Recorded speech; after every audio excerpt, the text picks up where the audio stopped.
Welcome back to the show where we run you through all the Dolphins news you need to know about. On today's show, after we run you through all the Dolphins news you need to know about, I do want to discuss a topic that I've seen a lot of people discussing, referencing this team that's been bothering me this entire week. So I want to break that down a little bit, and after that, we'll get into the fan Q&A where we answer fans' questions. We have a lot of news on today's docket. There's a lot of news. There's a lot of rumors. Sports world is kind of down right now due to the current events of the world. So I feel like a lot of this stuff isn't true. It's just because we have 3 first-round picks, people have to make stuff up. And they can make stuff up because we have a wealth of assets in the draft. But we'll see if it is true or not. So that being said, there's a lot of stuff that on my to-do list right now. So if I miss anything, it's going to suck because there's so much stuff. So hopefully we don't miss anything. But if I do, bear with me, guys. And if you hear dogs in the background, there's nothing I can do about that. I apologize about that too. So let's get to this first news story. This comes from Pro Football Rumors. And what a week for the Dolphins again. A great week for them. This first news story comes from Pro Football Rumors. The Dolphins sign Emmanuel Ogbah. Emmanuel Ogbah has agreed to terms with the Dolphins on a 2-year deal. ESPN.com's Adam Schefter tweets, the defensive end will earn $15 million on the contract, with $7 million of that fully guaranteed. Ogbah was shipped from the Browns to the Chiefs in April of last year, thanks to, in part, to brokering by agent Drew Rosenhaus. Unfortunately, his season was halted midway when he suffered a torn pectoral muscle in November. Ogbah had 5.5 sacks on the year before going down, leading the team at the time of his injury. Now that the former second-round pick is taking his talents to South Beach, the Dolphins... Now the former second-round pick is taking his talents to South Beach. I actually didn't know that he got hurt. When did he get hurt? Oh, exactly, November. So when I read this initially when we signed him, I was like, I was actually surprised. I watched all the Chiefs playoff games. I don't know. I don't know why I thought he was on the team. But anyway, I did not know that about Emmanuel. So he was on a career year. So that surprised me when I read the news. He had 5.5 sacks. He's always been a good rotational player. I don't know. I don't think we talked about Emmanuel Ogbah on the last podcast. Hopefully we didn't. But yeah, another defensive line piece who's very versatile. He's a big dude, very athletic. He ran a 4.6 40. And again, he's a bigger guy, so he adds versatility, size, and speed to a defensive line that really does need it. Obviously, the lack of talent there, the lack of versatility, it was really bad last year. And he adds talent, he adds size, he adds speed, and this is the most athletic defensive front the Dolphins have had in almost 10 years. We ran a 4-3 for most of the previous decade.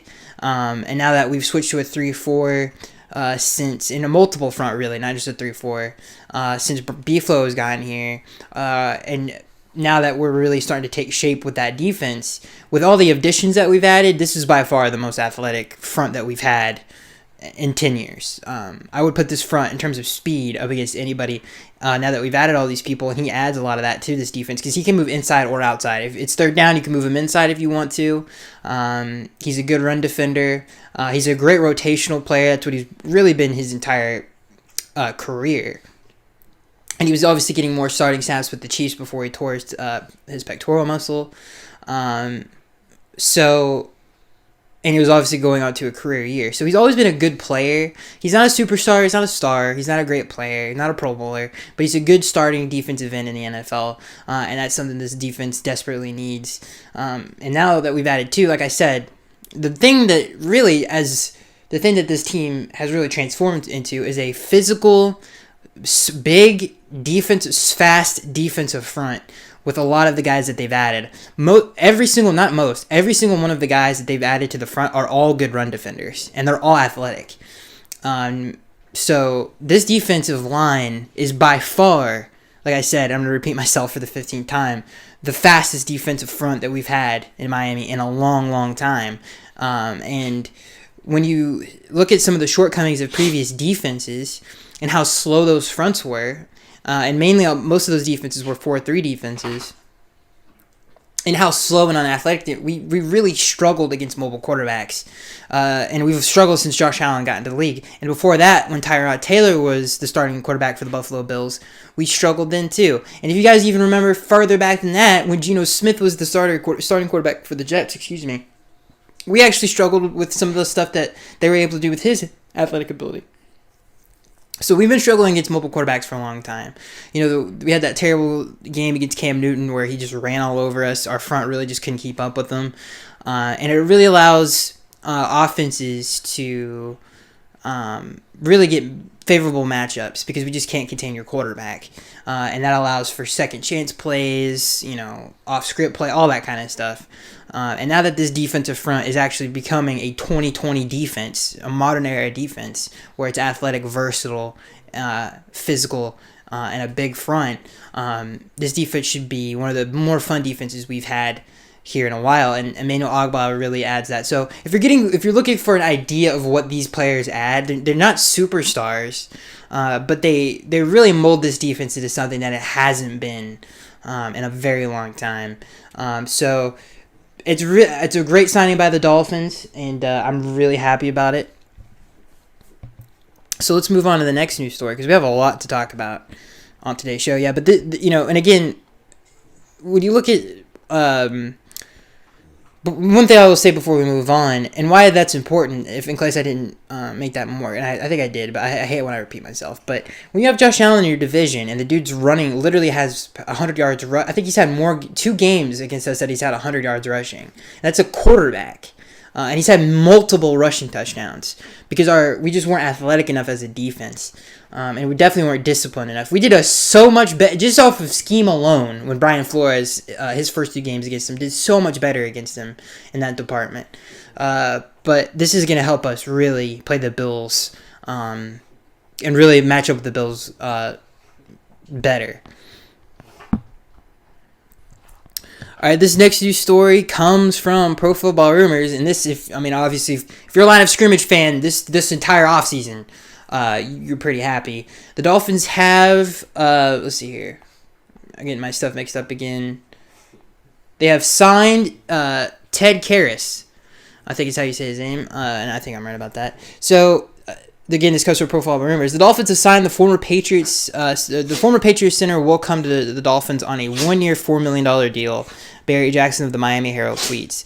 The offensive line has been a major area of need for the Dolphins this offseason, and they moved to address it in recent days. Earlier this week, they inked Eric Flowers to a 3-year, $30 million deal, including $19 million fully guaranteed. A pack reflected of the league's dearth of offensive linemen.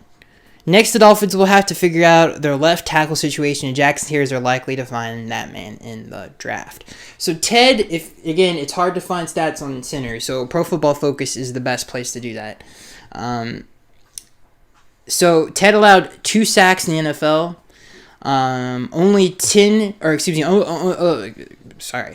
If I could speak. Only 9 other linemen allowed more sacks in the NFL or at center than he did. So he had a pretty good year for his first year starting, and he's a healthy center so far. What we've seen from him, he's a big dude, 6'4", 305. Been in the league since 2016. So there's a little bit on him. I'm excited to see what he does. I mean, Pro Football Focus had the New England pass blocking line, I think 10th in the NFL. So he was able to replace David Andrews and really keep what the New England offensive line has been doing over the last 5 years. Just a very good pass blocking team. And he was able to continue that tradition. So I'm excited to see what he does at center. What this does for the offensive line as a whole in terms of where people are going to line up really puts a... Man, I couldn't really tell you right now. I think Ted is obviously going to start at center. He's started at guard in other areas of his game or other times since he's been in the league. So he can do that too. I think he's going to start at center. I think when you look at the guard positions, you now have Eric Flowers. Really, depending on what Jesse Davis does. I like Jesse Davis at right tackle. I think he's a good right tackle. So really, it's really depending on what happens this offseason. But really what the Dolphins have done is add depth. If anything, they have added a lot of depth to this offensive line. They have 2 young guys that are getting better with Shaq Calhoun and Mike Dieter. as well. So this offensive line, especially the interior of offensive line, is improved. A lot more depth, and it's a lot more talented in terms of the inside of the offensive line. So it's a great signing by them. They're getting a young guy who who's rising, and he was already, again, only 9 other centers in the NFL gave up more sacks than he did, which is pretty good for your first year starting at center. And it's definitely better than what we had before. Okay, this next news story, the Dolphins have signed, if I get his name wrong, I apologize. Again, this comes from Pro Football Rumors. Dolphins signed Camus, I think is how you say his name, Grugier-Hill. And this is a pretty big name because the Eagles have been in contention for a while here. Not like in terms of if he's a superstar, but people should know who he is. The Dolphins have agreed to a 1-year deal with linebacker Grugier-Hill. We'll just say that. It does not say how much the deal is. I'm sure some of you guys know that, so I apologize for that. But and he has made in his career, he has 1 sack, 1 interception, 11 tackles for loss, 3 quarterback hits, and 2 forced fumbles. Now, he's been a rotational player. He hasn't been a starter all that much in Philadelphia, but his calling card has been special teams. And with the signing of Fedulum from the Cincinnati Bengals, I think we have probably the best special teams unit. Now, whether it's coached that way is a completely different story. Obviously, the Patriots still have Matthew Slater, but in terms of all-around talent with Walt Aikens, who's been a special teams stalwart for us for a long time now, he's been great on special teams. Adding these 2 players as great rotational players, depth if needed to, and Grugier-Hill can come in on 3rd down if you need him to play some pass coverage as well. And in the time that he has had to start at linebacker, he's done well. So it adds great depth, and our special teams unit is probably the best in our division. It's definitely better than the Bills and the Jets. So, what gives me pause there is the Patriots special teams unit has been, pretty good for a long time. And I think talent-wise, I just love what we're doing with those additions. Let's just say that. I'm not trying to compare. Let's not try to compare. But with these 2 additions, it sucks that Darren Rizzi still isn't here anymore because, those 2 players plus Walt Aikens and what he's able to do with the special teams is unreal. So it's just nice to see those players come here and add a lot to the team, not just one thing. They add multiple different things to the team. They add great depth and great special teams play. So this is another great sign about the Dolphins, getting Grugier-Hill for those reasons. Let's see, is there any more? I think we've covered some of the smaller signings. But again, just because these guys are not big names does not mean they're not talented. And I'm sure if you guys watch a ton of football, you know these guys and have at least heard of them before. But all of them are solid players for sure and add something to the team that they, that the Dolphins needed. So let's get to the last signing of the week, I believe. No, we have 2 more signings of the week. Sorry guys, I have my stuff mixed up. There's just so much stuff to talk about. I have misplaced it. Okay, so I'm just going to say, let's see here. I think it's right here. The Dolphins have agreed, this comes from Pro Football Rumors, the Dolphins have agreed to terms with Landon Roberts. So this is another player, and all of you should know who Landon Roberts is. Okay, this is definitely not as obscure as some of these other guys. But if you don't know who Landon Roberts is, he was one of the he scored a touchdown on a fullback. He was at fullback. He started because of the injury to Pat Devlin. He was the Patriots fullback for most of the season. He's been a great player for them in rotation, special teams. As a rotational player, if someone got hurt, he's always been able to step in and do very well. And he's a really good coverage linebacker, and that's something that the Dolphins came out and said. He's really athletic, and and he obviously fits the scheme because he played in it for so long. But that's something the Dolphins said. Maybe it was Omar Kelly or Barry Jackson. Something that the Dolphins said about some of these signings is at the linebacker position is they think these 2 players in particular. When you talk about Hill and Roberts, they add something that the team thought that the team lacked, which was coverage ability and versatility, and those 2 players really add that. So again, another great backup. Again, this is the most athletic, front that we've ever had in a long time. Maybe ever, to be honest with you. I mean, maybe not ever, but because Jason Taylor, Zach Thomas has a pretty athletic front. But it's definitely up there, especially in the last 10 years. But it's a very versatile athletic front that you could do a lot with, and it has a lot of depth there. I'm not really sure I was trying to take that, because I think I forgot where my head was going on that one. But yeah, he adds that too. A lot of versatility, a lot of athleticism, and he's a really good player in his role. So another good signing. Very under the radar signing by the Dolphins. They're really building something here with this defense that is very exciting. I'm so excited to see this front seven play, man. It's going to be such a refresher to see a talented, and again, a more up-to-date, modern Dolphins defense that we really haven't seen in the previous regimes. So I'm very excited for this. Not to mention, we should have a really good special teams play as well. And again, got to win in all three phases. What does Bill Belichick say? Is the special teams he's always said it's very important, if not the most important positional groups, and our special teams we're building this very New England-like. Let's just put it that way. And I'm very excited to see this defense and the special teams play because of some of the players that we have added. Okay, this last signing of the week, and hopefully it is, and I didn't miss anybody, is a big one, and I saved the biggest one for last. Dolphins, this comes from Pro Football Rumors. Dolphins to sign running back Jordan Howard from the Philadelphia Eagles. Jordan Howard will play for his third team in 3 years. The former Bears and Eagles running back reached an agreement with the Dolphins, Adam Schefter of ESPN.com tweets. The former fifth-round pick will land a 2-year deal worth more than $10 million. This continues a busy tampering period for the Dolphins. Obviously, this was a few days ago, so that last part really can be ignored. So yeah, we didn't get a chance to talk about this because I think it happened the day of when the video went up, unfortunately. But this is a pretty big deal. Because obviously the running back position, running back room is severely depleted of talent. And really, what Jordan Howard adds to this team is a power back. Who really, I think he gets, it's not really one that we haven't had since Jay Ajayi. I think if you look at the stats, if I'm correct about this, he gets, I think after every yards after contact, he gets 2 yards after contact.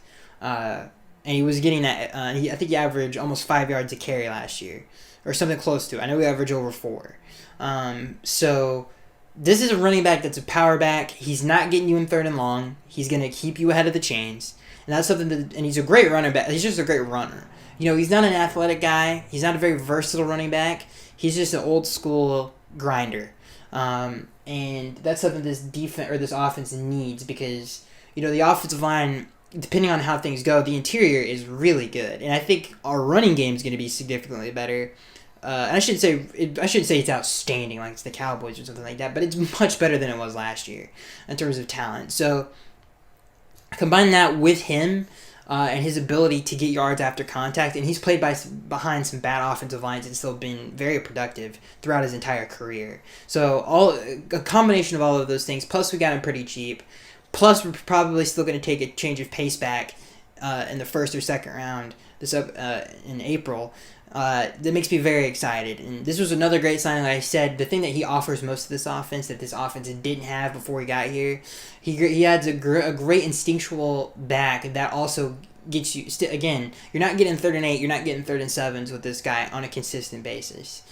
He's going to get yards after contact. He makes, not so great offensive lines look better in the running game due to his power running. And he wears you out as well. So he also adds a physical nature to this offensive line that we haven't really had since Jay Ajayi. So we haven't had since Jay Ajayi. So I'm very excited. He fits the philosophy of Coach Flo too, where he came from, New England, where they had those power backs with Blunt. And I'm forgetting some. Rex Burkhead is more of a power back. Some other players that, Ben Jarvis Greenellis, power back.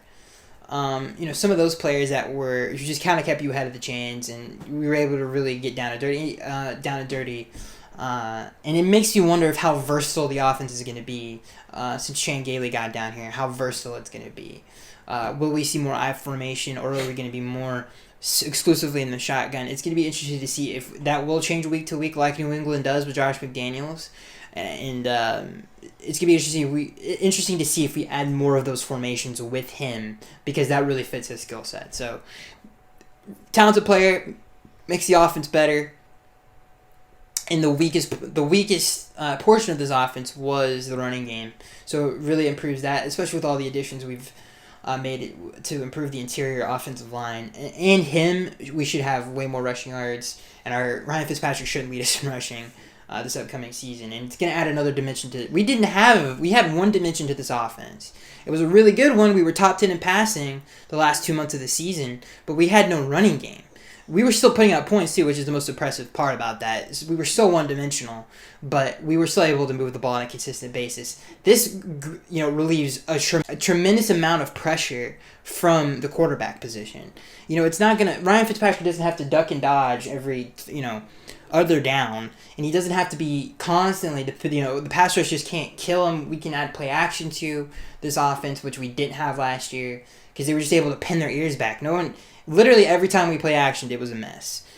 So that it adds just so much to the offense that we didn't have before, and you add that on top of a passing offense that was very good with a poor offensive line, and the offensive line got better. This offense is going to be so underrated. I cannot wait, dude, to go into this season, and just our team. I think our team's going to be a lot better than people even think. They really, when you hear what, and we'll get into this later. I'm getting into a whole other bag of weeds, but that's what he adds to this offense. He just adds another dimension to it that it didn't have, and he keeps us ahead of the chains too. Which we should be a better third down team due to the fact that he gets yards after contact like he does. He's one of the better power backs in the NFL. So it's a very good signing.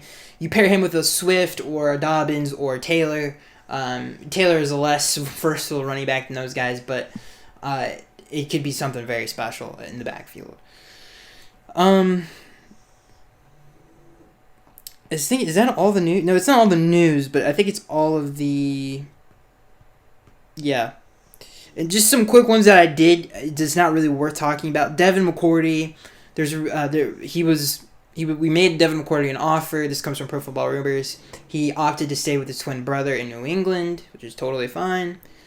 There's another news story that we offered $17 million. This comes from ESPN, I believe. We offered $17 million a year to Jadeveon Clowney, and these are very quick news stories because there's really nothing to talk about here.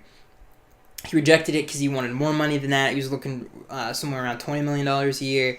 Barry Jackson of the Miami Herald came out and said that's not true. That never happened. The Dolphins never offered Clowney a deal, so that's why we're not really going to get into it too much. But this last news story, before we get into the topic that I want to talk about, comes from Clutch Points. I don't think we've ever done a news story from Clutch Points, but here we go. This is a rumor that's been spreading around this entire week. Former LSU quarterback and 2019 Heisman Trophy winner Joe Burrow is the unquestioned and undisputed number one pick in April's NFL draft and will likely head to the Bengals. However, according to Armando Salguero of the Miami Herald, fans can expect the Miami Dolphins to attempt to trade up to that number one spot in order to draft Joe Burrow. So this has been a rumor swirling around sports radio for the last week, and really, it's funny to hear people that have never watched this Dolphins team play before this offseason talk about this team, because they just don't. It's like, no, I know no one watched this team, and even some Dolphins fans didn't watch this team, but those of us that did really could see where this team was actually improving. People might look at this roster, there's no talent on it. There are players on this roster that were getting much better as the season went on. So it's really funny to hear people talk about this team, even with the draft picks. It's just funny to hear us being talked about as much as we are, for really no reason. And what do I think about this whole Joe Burrow thing? I don't think it's true. I don't think it's true, because I think it's just something to talk about. It's a dead part of sports due to the circumstances of the planet right now. I don't know how much merit how much credibility it has. I really don't know. So I don't know. But this is something that we've talked about before, though. Is this a viable move for the Dolphins to do? Is it a good idea? It's depending on how much you want to give up. Do you give up 3 first-round picks? Really 2 first-round picks, because you're still using one of them to take Joe Burrow. So do you give up 2 other first-round picks to get Joe Burrow? You have 2 picks in the second round. You can trade back up in the first round if you wanted to. There's still things that you can do if you only give up 2 first-round picks. I think it's an interesting argument. There's the whole argument that you might have to trade up anyway if you want Tua. So, it's an interesting argument. One thing I will say before I leave this alone, I think he fits this system perfectly if he was to be a Dolphin. I think he reminds me a lot of, I know he reminds me a lot of Tom Brady. He really does, the way he plays. He really does remind me of him. I think he fits what B-Flow is looking for in a quarterback to a T. I think he checks all the boxes. He talks about leadership being the number one thing. Obviously, Joe Burrow is the most charismatic quarterback we've seen come out. I like him. I think he's more charismatic and confident than even Baker Mayfield was. And I see, because we've seen Baker Mayfield in the NFL locker room, and it hasn't been the same. It's not the same as when he was in Oklahoma, that's for sure. I think Joe Burrow brings that even more than Baker Mayfield did coming out of college. So I think all of those things, he fits what B-Flow is looking for in a quarterback. I think he would have a very successful career in Miami if the Dolphins went down that road. So we'll see what happens with that. I don't really put too much stock into this whole thing. There's been so many rumors about what the Dolphins, between Justin Herbert, Jordan Love. I mean, there have been so many rumors at this point that one of them has to be wrong. So we'll see on draft day. So I really don't know, but let's say, and I'm not really saying it's a good thing or a bad thing, because I think there are so many different scenarios that this, like if you told me I'm gonna have to give up a first round pick, and this has literally been a rumor, anyway to get Tua, when I'd rather just give up 2 to get Joe, like I don't know, like that's a good question. I really don't know. That to me is a toss up more than anything, but if Joe Burrow, the player, were to play for the Dolphins, it would be a good thing. I know that. So we'll see what happens with that. Let me know what you guys think about the whole. Do you think it's true? What do you guys think about it? All right, so before we answer fans' questions, we almost spent 30 minutes on news, which is crazy. We're going to talk about something very briefly, or quickly, as quick as I possibly can, about the state of the division. And really what we've been hearing over the last week is, to me, a bunch of baloney, and I'm going to tell you why. People have the Bills running away with this division. People even have the Jets winning more games than we will, which is insanity. Okay, and let's start with the Jets. The Jets are going to finish dead last in the AFC East, and it's not even going to be close. First of all, they have a quarterback that is supremely overrated. If you look at his first 2 years in the league, it's not been good, and I have no idea why nobody's talking about that. Not only that, but the organization is trash. Their head coach has been very underwhelming since he became a head coach in the NFL. He's led some very bad teams in the NFL. People bring up their win streak at the end of last year. They played a bunch of bad teams. They lost to the Cincinnati Bengals, and we blew them out in Miami. By the way, should have won the game on the road in New York if it wasn't for a bad penalty that the refs should never have thrown.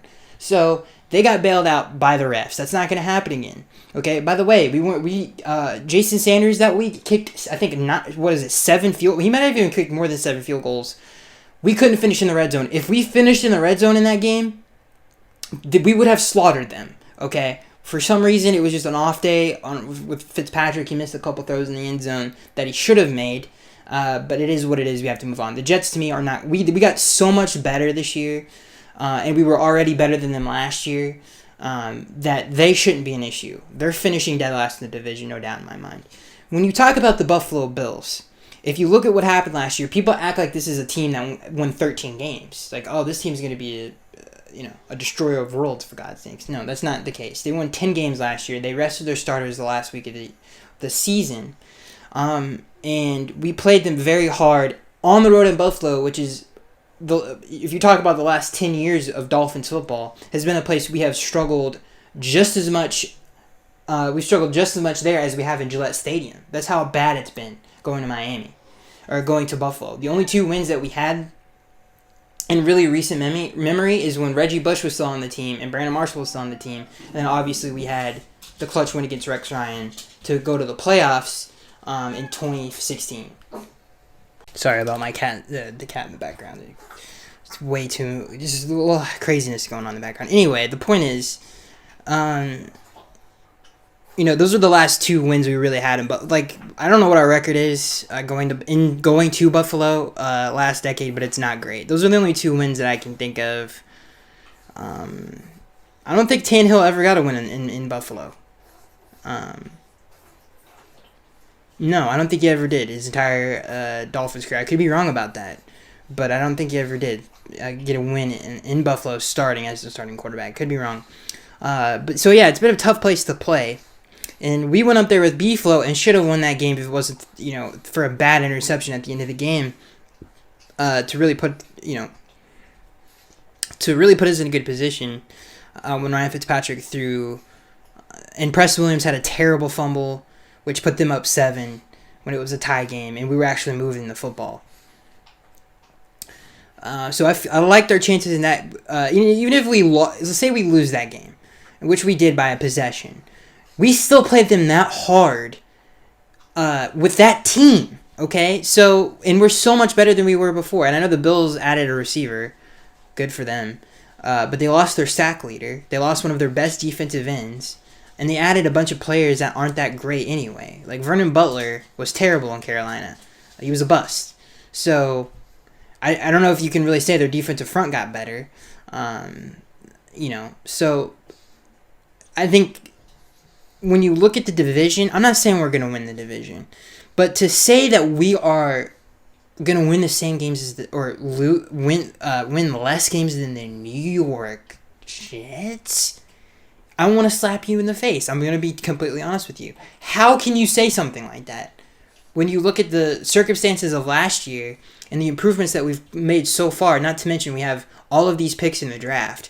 You deserve to be slapped in the face. That's all I'm saying. Now I'm saying that obviously not literally. Don't slap people in the face, but to me that's an insane thing to say, that we are so much worse than some of these teams. Like I said, the amount of disrespect that you give to this team to say that we're gonna win less games than the Jets is insane.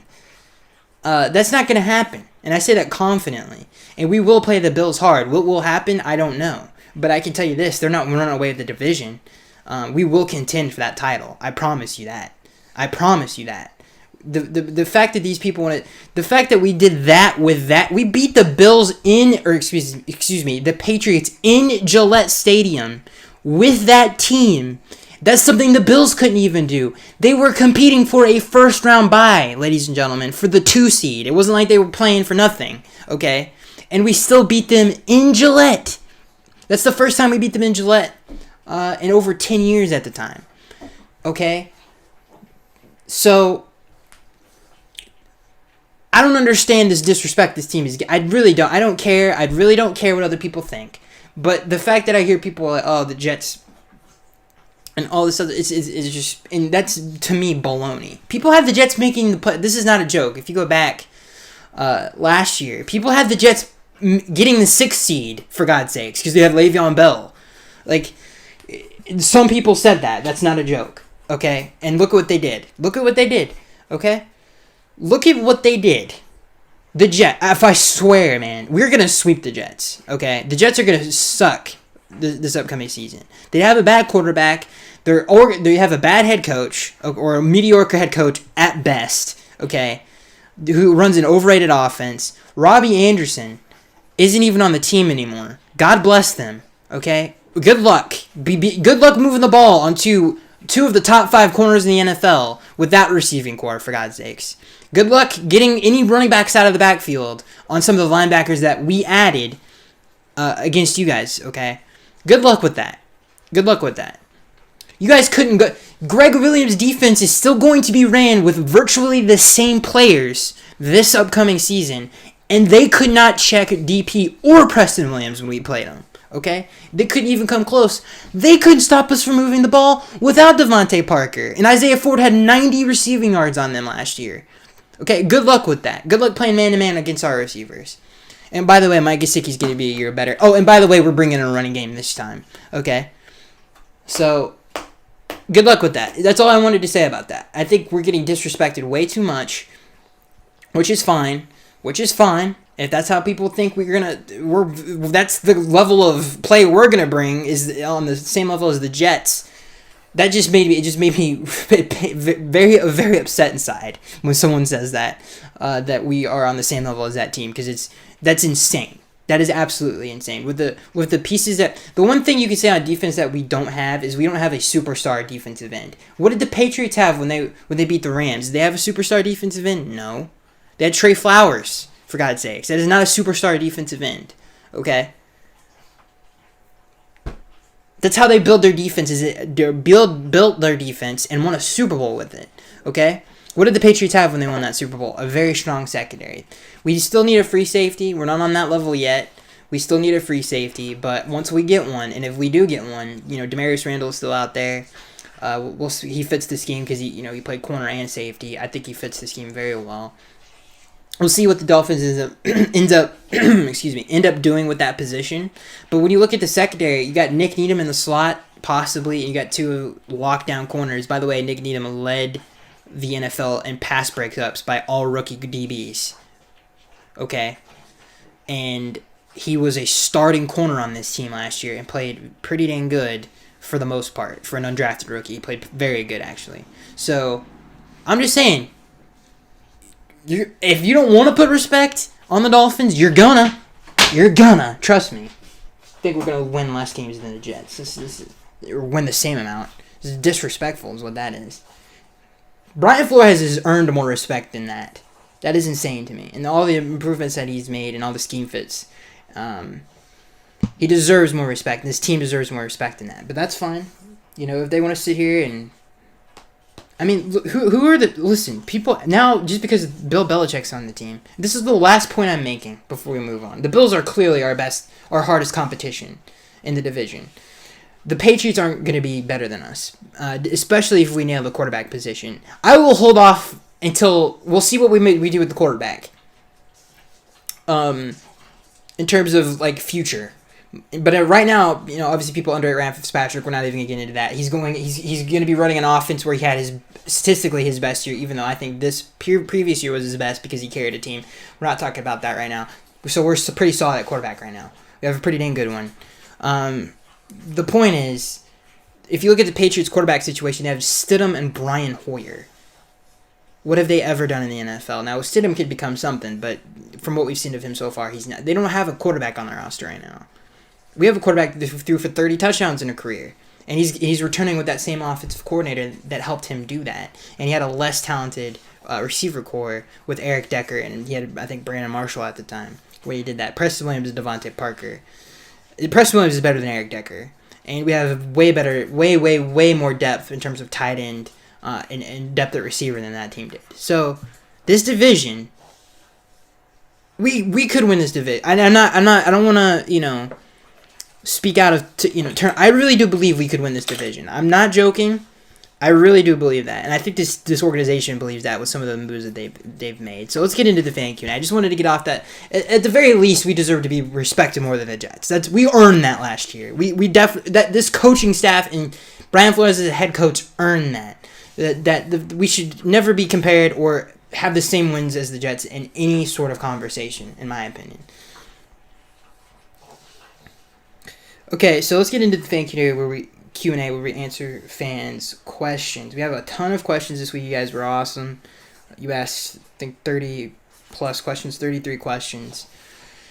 Okay, this first question comes from Will. Will says, I'm loving the moves we've been making. This is some solid roster construction by B-Flow and Greer, including the valuable depth we have from last year's team. What is your confidence level on them, and do you think we will focus more on defense or offense in the draft? I think you're still going to see, in terms of the draft, I think you're going to see, other than maybe the tippity top of the draft with our first pick, you're going to see more additions to the line of scrimmage and secondary. I think that's probably where they're going to focus. I doubt you'll see any linebackers be taken. Maybe you see a pass rusher, but I really do believe it's going to be offensive line, defensive line, maybe some defensive line. More of an emphasis on maybe adding some depth in the secondary. But I think you're going to see a lot of it focused on the offensive line and the running back. I think they're going to address in the draft. So just really offensive line and running back and quarterback, I think, are some of the positional groups you can see really get added to. And what is the other part of your question, Will? Yeah, they did add, again, they added valuable depth too. Not just the depth that we have coming out of this previous year, but they just also added great depth as well. And you just heard my confidence level in them. I have great confidence in this team. I don't know how much wins they're going to have, but I do know that they're going to be a very good team with a much improved defense. That should be very fun to watch. This next question comes from Tech Me Out. He says, I know looking at a punter gets overlooked when talking about the draft, but Braden Mann from Texas A&M is the most exciting punter I've seen in decades. He's actually one of those freak punters that can actually win you close games by changing field position. If you're not familiar, can you research him and give your thoughts? Yes, I know who you're talking about. I don't know where you want to pick a punter. Maybe the 5th or 6th, 7th round, somewhere in there. So if he's still on the board and there's no one else there, maybe no one fell, then I wouldn't mind that at all. This next question comes from Mr. 305 for real. He says, did you hear the news about J.K. Dobbin? Had a meeting with the Dolphins today. I would love for him to be on our roster. Yeah, he had, other than Jonathan Taylor, by far and away the best college production out of any other running back. So I love him a lot. I think he's a good running back. He can be a very good one in the NFL, and would love for him to be a Dolphin. This next question comes from Will. He says, what's up, Skaggs? He says, it's been a while. He says, do you think they're still making it past Lake Clowney after he spurned us last year? It seems he isn't getting what he's asking for on the market. Maybe approve a deal with no state income tax lures him in. I hope so. I would love for Clowney to be on the team. He would add a great amount of talent to this team and just a great player overall. I would love for Clowney to be on the team. But I doubt that's going to happen with the recent news of things. I could see him going to Tampa Bay or staying in Seattle. This next question comes from Axel. He says, Skaggs, with the Dolphins building their defense through free agency, do you think they will address any defensive positions in the first 2 rounds of the draft? Yes, I think the most. I don't think for sure, but I could see them using one of their picks in the second round on defense. This next question comes from David. He says, is there any rookie quarterback that can come out this year and immediately be good at or better than Ryan Fitzpatrick was last year? That's a tough one. I'm going to say no. I think what Ryan Fitzpatrick did last year, it was really special. Him being able to put up numbers that he did and really propel this offense ever since he took the job back from Josh Rosen in the Redskins game to a top 10 passing offense with that offensive line is a pretty dang good feat. So Fitzmagic was on a really Fitzmagic-y level last year, and I'm going to say no because of that, because I don't think any rookie quarterback could have really done what he did. Maybe. This next question comes from Fly Solo. He says, I feel like we overpaid for Jones and Van Noy. Thoughts? Like the rest of the pickups, but we could have made the trade for Big Play Slay and got Harris and Malcolm Jenkins to fill a gap. First of all, I don't want to come off as regressive, but Slay is getting paid more a year. I don't know about guarantees. I don't think he's getting more than guarantees, but he's getting paid more a year than Brian Jones is. I think Brian's getting 15 and Slay's getting 16. So you're paying pretty much the same amount for Slay. Plus I think Brian Jones is a better physical. He's definitely a more physical corner, and he's a better press corner than Slay is. So I think he fits the scheme better. He's a better tackler too. He's a physical. Remember, he played safety. So he can also come up and tackle you. I think he's a better tackler than Slay. I think he's just a better player than Slay, and he fits the scheme better. And I don't think we overpaid. I don't think we overpaid. I definitely love the players that we added. That's for sure. And I don't think we overpaid for the production that I think we will see and the improvement that we will see in 2020. I think the money is going to be worth it for sure. But yeah, just to leave you with that, I think annually Slay is getting paid more than Byron Jones. So at the end of the day, it would have been relatively the same deal. This next question comes from KID or Kid. He says, "Hey Skags." He says, "Given all the recent additions, what do you feel is the next position to try and add weapons to? Not quarterback. I would be excited if we went after elite wide receiver with one of their first 5 picks. Thanks for the show. As always, fins up." I really appreciate that. It means a lot. I really do. I know I had to reiterate that, but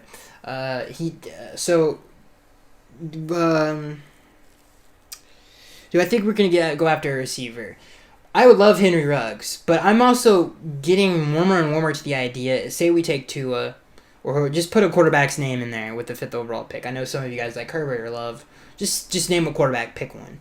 If we take a quarterback high, I want us to take 2 tackles, and I'm being dead serious because I think it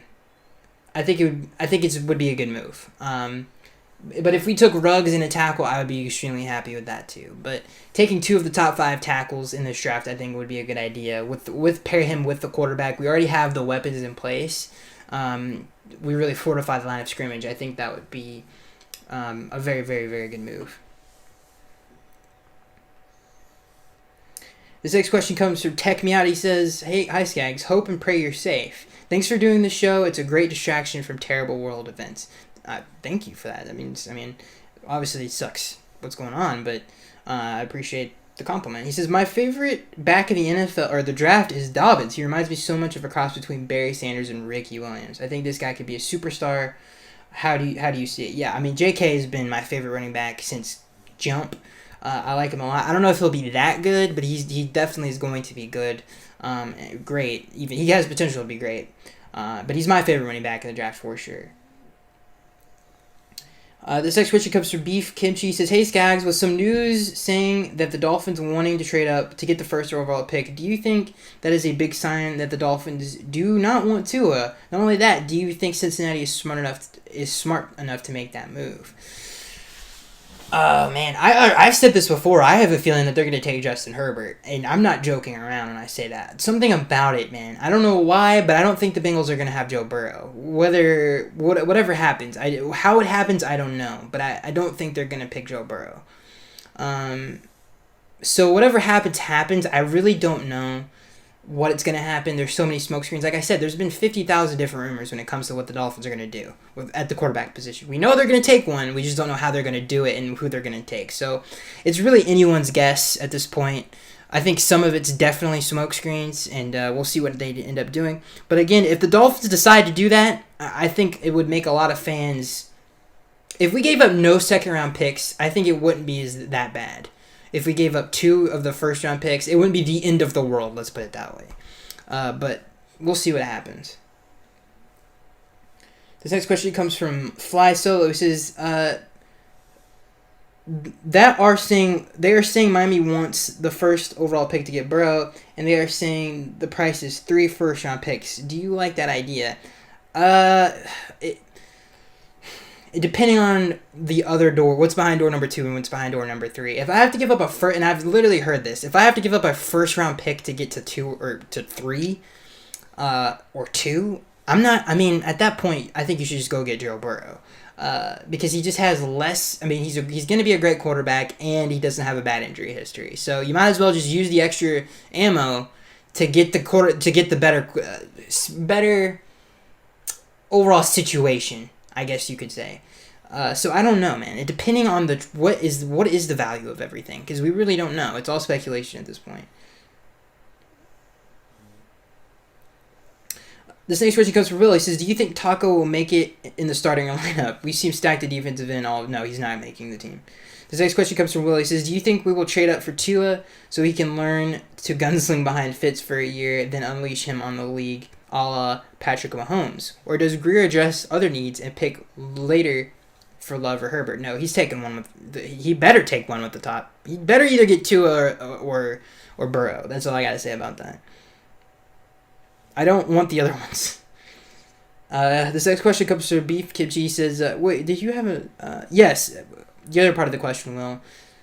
Yes, I think I would love... If they sat for a year, I would be totally fine with that. This next question comes from Beef Kimchi. He says, "If the Dolphins were to trade up to get either Burrow or Tua, what advantages and disadvantages do you see in each quarterback?" The disadvantage to Tua is his injury history. he could have a very, he could miss a lot of time and never really get to play a full season. Maybe like Jimmy Garoppolo, where he missed a lot of time, and this was really truly his first season starting due to those circumstances. So you could end up in something like that, or, I think the Joe Burrow thing. I'll say worry about Joe Burrow is he was surrounded with a ton of talent in LSU. Can he carry a team? Can he replicate that? That, I guess, would be, and I think he definitely can. I think those would be the two worries about those two guys. So yeah, to answer your question. This next question comes from Servant of God. He says, "Do bears really poop?" Okay. All right, dude. Come on. No, I'm just joking. Yeah, I don't know. Do they? This question comes from... Oh, God. This question comes from David. He says, "What's up, Skaggs?" He says, "Were you expecting us to be aggressive in free agency? What do you think our ceiling is as a team this year?" Our ceiling is the AFC East Championship, for sure. He says, "Was I expecting us to be this aggressive in free agency? No. Like I said in the last video, it really surprised me with how aggressive we were." This comes from Mr. 305 for real. He says, "I know this sounds crazy, but I would like for us to build our 2 first-round draft picks and 1 in the mid-round for use them on offensive line in the draft and free agency. Josh Rosen had one years to learn the playbook. If he doesn't work out this year with a new offensive line, we should go after Clemson quarterback Trevor Lawrence. At the time of our offensive line should have 1 year under their belt and working as a unit. And still draft 1 or 2 more offensive line for the finishing touch. What do you think?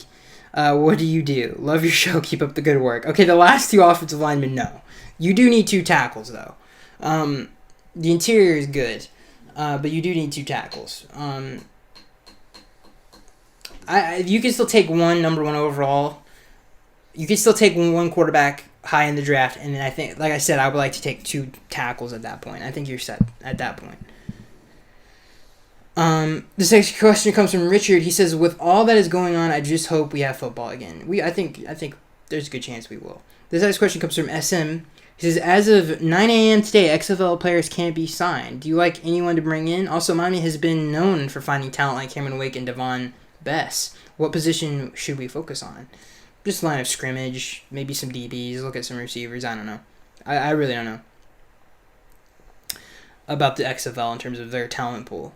This next question comes from Chip. He says, "Skaggs, do you think it's a good idea to give up a lot of picks just to get Burrow? Seems to me you could fill a lot more holes and then get a quarterback they want. I see it. We are not just a quarterback away from being a winner. We're 2 tackles away from being a really good team, I think. And maybe you add another piece on the defensive line, but in terms of maybe some extra pass rush, but not even the defensive line. I think you add a free safety and 2 tackles, and this team's really cooking with fire. And obviously you need a young quarterback. But I think technically we are a quarterback away if you take one in the top 5. And then somehow, let's say you have the 2 first-round picks remaining, you take 2 tackles, I think you're sitting pretty at that point.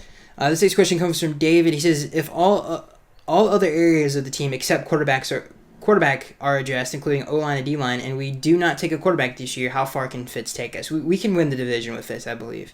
If he can play well with expectations, or he really doesn't have any expectations, to be honest with you. So, yeah, we can still win the division with Fitzy. If the offensive line is better and stuff like that, or if we get the 2 tackles. This next question comes from David. He says, "With Joe Burrow talk, I do feel that rumor may have some weight. We've executed 10 free agent signings. That's a lot.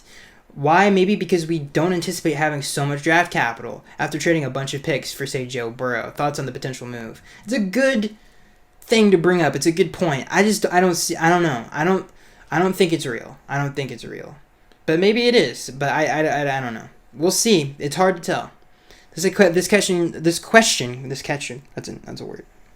Comes from Tech Me Out. He says, "Belichick's record prior to Brady is 41-51. How do you think things play out for Patriots this year, and what do you think the Dolphins' odds are to make the playoffs?" I don't know what the odds are, but I think we can do it. Especially if and now they added a 7th seed, and the division is way more wide open than people really are talking about. I think we got a dang good shot for sure, especially if we get the 2 tackles. I like our chances. What was the other part of this question? Oh yeah, how well do I think I don't think the Patriots are going to be very good. The offense was untalented with Brady. It was very hard for them to pass the football. So with a bad quarterback, it should be even worse. This next question comes from Beef Kimchi. He says, do you think it's true that Tom Brady not only left New England but the AFC just to avoid stiff competition in the AFC? What's your opinion? No, I don't believe that. I don't believe that. The NFC has great quarterbacks in it and great teams as well. So you think about Russell Wilson, Aaron Rodgers, the 49ers. I mean, there's a lot of stiff competition in the NFC as well. This next question comes from Beef Kimchi. He says, do you think next year's quarterback class is better or this year's is good? No, this one's better, I think, than next year's for sure. I think it has more depth to it. This next question comes from Jagpack. Excuse me. He says, what do you like as a third tight end or second tight end to maybe challenge Smythe? I really don't know to answer that question right offhand. I would, I have to look into some more draftees at tight end. This next question comes from SM. He says, can Tom Brady win his new division? Yeah, he can. He's got a lot of great weapons. Defensive line is talented. Secondary is bad, but we'll see what they definitely got a shot. This next question comes from Fly Solo. He says, do you think Miami moved on from Rosen? Probably. I think they're going to give him a shot in training camp, though. This question comes from SM. Is Josh Rosen our secret weapon for 2020, depending on how much he's improved? This next question comes from SN. He says, will Caleb Balaj ever get it? Probably not. These next 3 questions are from SM. He says, what tight end do you like in this draft? I would have to look into him a little bit more. Tight end is definitely not something that's been on the mind, especially the first 3 rounds in the draft. This question comes from SM. Again, he says, is Cam Wiggins free agent? If he can still play, why not? No, he doesn't really fit the scheme unless he's exclusively a third down pass rusher. This next question comes from SM. He says, playoffs in 2020? I think there's a good shot. There's a good chance with the division the way it is. There's a good chance. So that is it for this week's podcast. Ladies and gentlemen, that has been a lot to talk about, a lot to digest over the next few weeks. And I cannot wait for this draft. It's going to be so hype, for sure. It's going to be amazing. So buckle up, because it is going to be must watch TV. It's going to be interesting to see how the draft is handled, how rookies are handled because of the virus and things of that nature, to see how the NFL handles that. I know that they're definitely not going to be able to do off-season workouts. Will they fly out to their respective teams? That's a question mark. Rookie minicamp might not, definitely not going to happen. So it's going to be interesting to see how it's going to be handled. But the draft will still commence, in my opinion. So it should be fun, man. It's gonna be a lot of fun. I'm very excited for this team. It's gonna be way better than last year, that's for sure. I'm very, very hyped up about this draft. It's gonna be so fun. There's still some moves the Dolphins can make. Demarius Randall's, I think, a great fit for this team. I think he's still a free agent of the time of this video coming out. So I'm excited to see if they ever really address it. Obviously, they try to by getting Devin McCourty. I think that the free safety position is the one glaring need that this team should address with the defense. So yeah, that is going to be it, guys. I am Skags83, and I will see you guys in next week's show.